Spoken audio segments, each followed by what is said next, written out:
หญ้าอีกแล้วพอดีเลยเสื้อก็ซื้อ แม่นดี เบาเลยมักนุ่งอยู่แบบนี้เนาะมันอยู่สบายเนาะ ดูถือว่านั่นพี่น้องเนาะภารกิจเบาลิก็ถือว่าสิ้นเดี๋ยวรออีกเบาลิกลับมาจากปากเซ่แล้วบัดนี้จังสิได้สานต่อภารกิจอีกอันนึงแม่นกลับจากนี้เบาลิก็สิได้ลงเมืองโขงแล้วบัดนี้นะ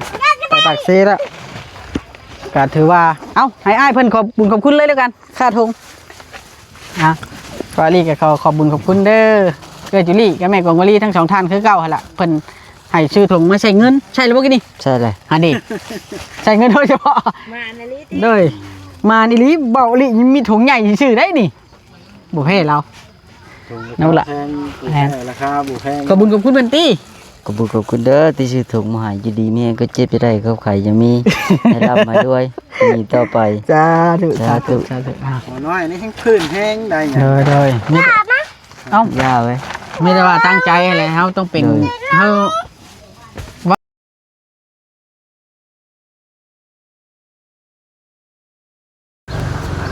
สบายดีสบายดีพี่น้องเด้อบัดสุภูสุคนพี่น้องมื้อนี้บ่าวลิก็สิเอากระเป๋ามาให้อันทางด้านอันไอ้คำลาพี่น้องเนาะเอากระเป๋ามาให้ไอ้คำลาก่อนจังใดก็ได้มามื้อนี้นะพี่น้องมื้อนี้บ่าวลิสิแจ้ง FC เลยมื้อนี้บ่าวลิสิได้ลงเมืองโคงพี่น้องจำปาสักเนาะน่าจะวันพุธพุ่นแหละจะได้ขึ้นมามื้อนี้วันจันทร์อังคารพุธวันพุธน่าจะได้ขึ้นมาอยู่พี่น้องสิลงไปเอาเมียบ่าวลินี่ลงไปไหว้บ้านจักอาทิตย์นึงบ่สิประมาณนี้แหละพี่น้องสิไปปัวนั่นแหละพี่น้องตามนัดเนาะมื้อนี้เป็นมื้ออันนัดพี่น้องเนาะเป็นมื้อ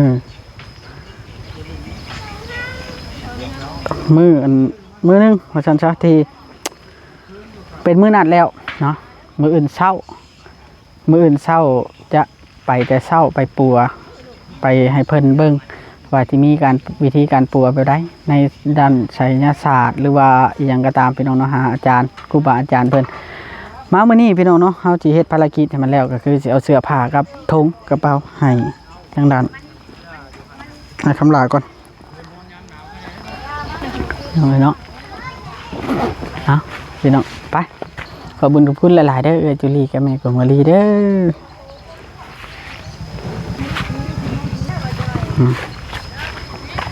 บ่าวลิจะเป็นยังสั้นๆเช่น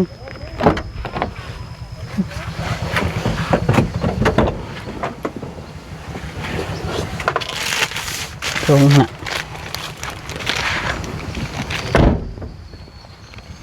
ตรงแพงเดี๋ยวได้ไปน้องเดี๋ยว200,000แต่เก่าไม่แต่130,000 140,000นะให้เบาลิแกบ่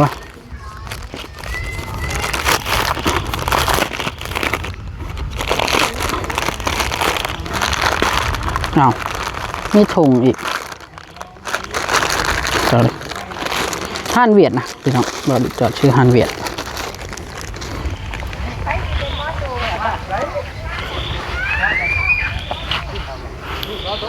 จอดชื่อฮั่นเวียดแล้วก็มี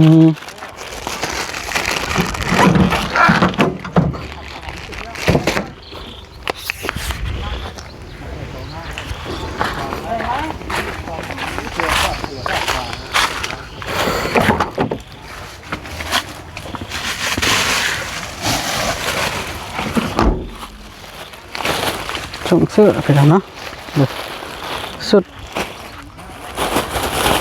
สุดอันเล็กน้อยนะสุดเล็กน้อย2สุดผู้ใหญ่ก็2เนี่ยเสื้อไว้นุ่งดำหน้าก็ได้เลยเสื้อบ่ลิชื่อ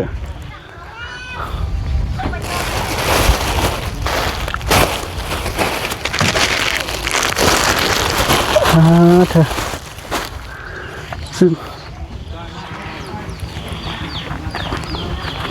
ถือว่าเดี๋ยวเบาลิสิเฮ็ดภารกิจตัวนี้ให้มันจบก่อนพี่น้องเนาะเฮาจังสิได้กลับเนาะมันจะเฮาจังสิกลับแบบสบายใจว่าซั่นซะกลับแบบสบายใจว่าภารกิจเฮามันลุล่วงได้เด้พี่น้องมาเดี๋ยวมากินข้าวนะแม่เด้อแก้วกับยังแม่แกงหน่อไม้บ่มาดู โอ้เดี๋ยวหิวแท้นี่ข่อยหิวหิวแห้ง ผู้หญิงผู้สาวได้กินมาลูกเอาซะ เป็นว่าเอิ้นกินแกงหน่อไม้พี่น้องเอ้ยเด้แม่ตู้เอิ้นกินแกงหน่อไม้พี่น้องเอ้ยเดี๋ยวเบาดีสิเอาเครื่องไปหม้อให้มันแล้วเนาะมันจบเพราะว่าเบาลีสิลงนี่สาเหตุนะโมเมนต์เท่าแต่นั้นพี่น้องเนาะพอเท่าเบาลีเนี่ยอาการค่อนข้างจะแย่แล้วอายุแล้วน่ะ87 88นี่แหละสิประมาณนี้แล้วเราอาการค่อนข้างจะหนักแล้วเราจะให้เมียเบาลีเมื่ออยู่น้ำเราจากทีนึง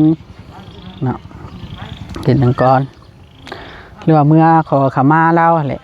เพราะว่าเราอาการหนักแล้วนะเราต้องเมื่อย่อขันหาขอขมาเพิ่นว่าซั่นซะเนาะพี่น้องเนาะ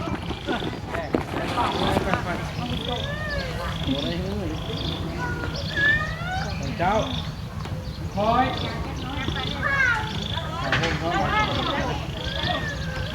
เสือสนะบ่ให้ก่อนจักอันสิบ่ให้ก่อนจักอันเลยว่ะ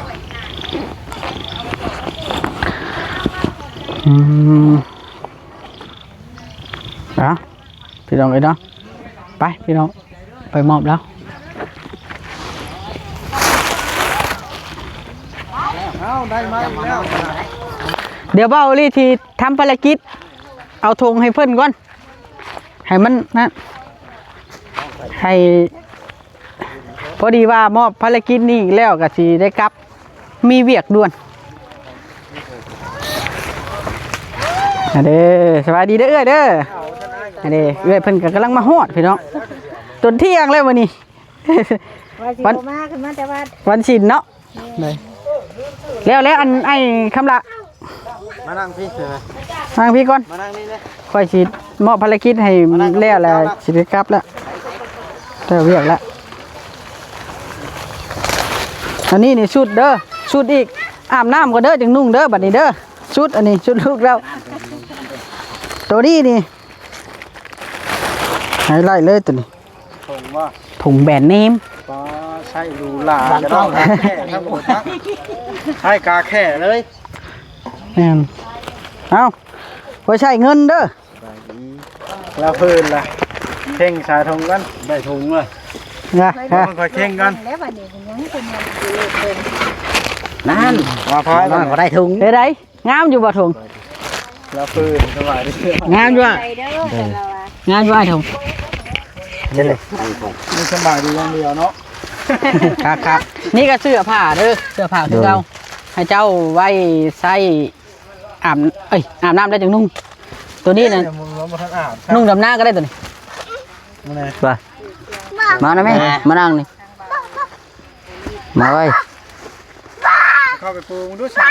บ้า อยู่บุ๊กนะ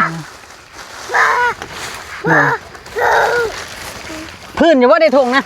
ดู พายได้ไหม จากผู้ชาย สาม จนเหลือล้นอีกชาติ ถึงแล้วปูลายนะนี่ตัวชอย ชาติจนล้น ล้นแล้วมันคือเนาะแล้วก็ปูเงินขึ้นทางนั้นเด้เพื่อให้แบบนี้ละ คักบัดนคักกว่าบอลเก่าอยู่ เป็นมึงเนาะ ขึ้นไปอีกหน้อยนึง ขึ้นคุมลงคุมลง เจ้าเข่าไว้ในกระถุงไปอย่าลูกจะตกมันละ ว่างเนาะบ้าน ไม่รู้ปะ ใครก็อยู่ของเครื่อง ไม่ถูก ใช้ตัวกันตาย เอา บ่โดย นั่งหันละนั่งรถเอาพายถุงพายเพิ่นเบิ่งก่อนนี่พอให้เจ้าไว้พายเงินพายคำเถื่อเด้งเงินรับเงินก่อนตัวดิจ้ะ จะมีตัวเงินให้บ่ แม่น บ่ได้จากทุก บ่ได้ พายถุงคือกันนี่นะนี่ค่อย ถุงแล้วในห้านเวียดมีแต่200,000นึง ค่อยก็สิพายถุงคือกัน ถุงเจ้าได้6 ล้าน ถุงค่อยก็ทุกล้าน แต่กี้ข่อยซื้อมีแต่100,000เดียวอันนี้ จะขี้บ้า อ้าวราคา อัน มัน นี้มันโมเมนต์ขี้แล้ว ข่อย ราคาถุงค่อยกับราคาถุงเจ้าเนี่ย พายเป็นพายคือกันเนาะใส่เงินก็ได้ใช้ได้คือกัน ถุงค่อยกับทุกล้านไปถุงค่อยนะเงินกีบเท่านะ ถ้าเป็นเงินบาทก็10,000 กว่าบาท อย่างนั้นน่ะเงินบ่นั่นน่ะทุงยางโอ้คิดว่าเงินดอกเป็นจก เอาไว้จุดเอาไว้จุด เก็บไว้ใส่ขยะ เราใส่ ไว้หัดกัน สมมุติมีโทรศัพท์ก็ใช้โทรศัพท์มีเงินก็ใช้เงินเนาะ ดูมีหยังอีกบัดนี้ อ้าวมีหยังก็ใช้แล้วเนาะอันนี้เราได้เงินมาใช้รองแล้วโอ้อันเด้ใส่เถิงไว้ เอาเลยนี่แล้วเพิ่นเว่าน่ะย่านเพิ่นบ่มีหวังไว้เงินแม่นี่ลีจมเพิ่นบอกว่าชื่อธงไปให้อ้ายเพิ่นใช้เงินนี่เด้อว่ะ ใช้ฮีทไว้ถุงในมันมี3-4ถุงถุงในมันก็ได้ โอ้ยคะแนนเราไทยเต็มหั้นนะโทรศัพท์ก็บ่ได้มี ถึงขาดได้จังหน่อยนี่ บ้าถุงใหม่ตัวห่างใหม่ๆมันขาดเนาะ ยันว่ามัน ตัวห้าง พาลูกนอนนี่เด้อบ้านนี่เด้อ ดู คนตกกับบ่ย่าน ห้ามได้ คนห้ามได้ นี่เฮาได้ส่ง จะส่งตัวส่งผู้ นี่เฮาได้นี่ ส่งข่อยซื้อมาบอกเลยใหม่จักว่าสินุ่มข้างหญ้าอีกแล้วพอดีเลยเสื้อก็ซื้อ บ่แม่นดิ เบาดิมักนุ่งอยู่แบบนี้เนาะมันอยู่สบายเนาะ ดู ถือว่านั่นพี่น้องเนาะภารกิจเบาลิก็ถือว่าสิ้นเดี๋ยวรออีกเบาลิกลับมาจากปากเซบุรีบัดนี้จังสิได้สานต่อภารกิจอีกอันหนึง เมื่อปากเท่บ่เลย แม่นกลับจากนี่เบาลิก็สิได้ลงเมืองโขงแล้วบัดนี้นะไปปากเซแล้วก็ถือว่าเอ้าให้อ้ายเพิ่นขอบบุญขอบคุณเลยแล้วกันค่าธงนะเบาลิก็ขอบบุญขอบคุณเด้อเกิดจุลี่กับแม่กองวลีทั้งสองท่านคือเก่าหั่นล่ะเพิ่นให้ชื่อถุงมาใส่เงินใช่หรือบ่กินนี่ ใช่เลย อันนี้ใส่เงินโดยเฉพาะ มาในลิ เลยมานี่ลิเบาลิมีถุงใหญ่ชื่อได้นี่บุเพ่เรา นั่นล่ะ แพงราคาบุแพง ขอบคุญขอบคุณเป็นตี้ ขอบคุณเด้อที่ซื้อถุงมาให้อยู่ดีแม่ก็เจ็บไปได้เขาไข่จะมีให้รับมาด้วยมีต่อไป จ้าถูก สาธุ สาธุ หัวน้อยนี่แห้งพื้นแห้งได้ไง เลยมีเอ้า ย่าไว้ ไม่ได้ว่าตั้งใจอะไรเขาต้องเป็นเขาว่าง่ายใช่สิ่งของที่ซื้อมาให้เขาฮักสมรักษาเอา โดย เลือกกับเป็นคนดีคือเก่าได้เพราะอะไรสีหน้ายุ่งใช่นะคันบ่มีแนวมาให้นะ โดย เนาะบ่ได้แบบนะคันบ่มีแนวมาให้ก็ให้เว้าน้ำชุบอ้ายคือเบื่อยคือเก่า โดย แม่ว่าบ่มีแนวมาให้แล้วสิเฮ็ดหน้าไปนึงบ่ได้แบบนะบ่เอาไหม ว้าว เอาเว้านี่ยามาได้สูบบ่ แต่เก้าชุดแต่เก้าเดือนยา ญาติได้เฮิงเลย โดย ดีได้นี่เราญาติได้เฮิง เจ้าบ่จ้อยนี่ชู โอ้ยเยอะ นั่นบ่จ้อย อันถือว่าเจ้าเปลี่ยนแปลงย้อนได้แต่ค่าได้ลูกนี่บ่ โดย ได้ลูกนะแล้วก็นี่แหละหัวใจพี่น้องเนาะก็ถือว่าคนเฮาแต่กี้น่ะเคยสูบเลยเดี๋ยวนี้น่ะย่าสูบแล้วก็ถือว่าเก่งแล้วคันกลับไปสูบอีกนี่สูบอ้ายฮู้จักโลดใดคันสมมุติว่าเจ้าไปสูบนี่ เปลี่ยนไปโลดสิ แม่นนิสัยเจ้าเปลี่ยนโลดใดคันสมมุติว่าไปสูบนี่เป็นลึกๆลักๆแบบนี้โลดนี่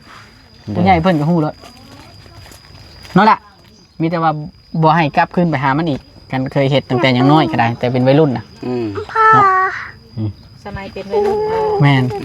สมัยเป็นวัยรุ่นแต่ยังไปกลับมาพี่ แต่พูนโดนแล้วหลายปีแล้วละสูบนะ แม่นแล้ว แต่ทำไมเป็นวัยรุ่นสิเว้าเพียงจุ่มขาวบอสเบาจอยนี่ มาโอลิได้จ้ะ บ่เว้าลิปลอดภัยเอาพี่น้องอันนี้ก็เว้าอันนั้นซื่อๆพี่น้องเนาะเอ้า บ่จ้อย บัดนี้ก็มีแต่ว่าข่อยสิได้ขอตัวได้บัดนี้อีก2 3 4วันพุ่นบ่จักข่อยสิได้เจอกับเจ้านี่ โดย เด้อ โดย จังไดก็สู้ๆเจ้าก็ได้อย่าลีชุมอ้ายชุมเอื้อยได้เวลานั้นน่ะ ไปได้